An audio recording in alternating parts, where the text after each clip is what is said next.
13ই August পর্যন্ত সমগ্র বাংলাদেশে শহীদ হন 875 জন মানুষ, যার মধ্যে কমপক্ষে 422 জন বিএনপি রাজনীতির সঙ্গে জড়িত।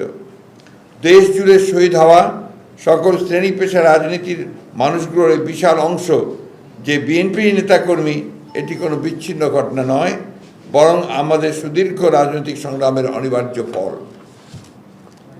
পোশাক শ্রমিক কিংবা রিক্সা চালক, পাবলিক কিংবা প্রাইভেট বিশ্ববিদ্যালয়ের ছাত্র, বাম কিংবা ডান আদর্শের অনুসারী, সকল মত ও পথের রাজনৈতিক কিংবা অরাজনৈতিক ব্যক্তি, হতাহতের পরিচয় যাই হোক না কেন, প্রতিটি প্রাণের মূল্য ও রক্তের মর্যাদা সমান। আর তাই সমান গুরুত্বের সাথেই প্রণয়ন করতে হবে প্রতিটি হত্যাকাণ্ডের তালিকা ও নিশ্চিত করতে হবে সুবিচার।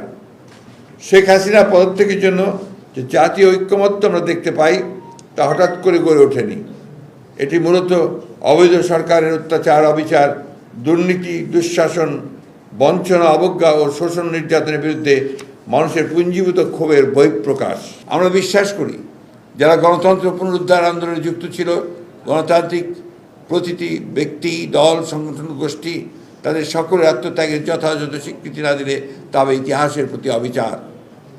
সকল শ্রেণী, পেশা, মতের মানুষের অংশগ্রহণকে সম্মান জানিয়ে জনগণের লুণ্ঠিত ভোটাধিকার ফিরিয়ে এনে একটি প্রকৃত গণতান্ত্রিক বাংলাদেশ প্রতিষ্ঠাই আমাদের সর্বোচ্চ অগ্রাধিকার।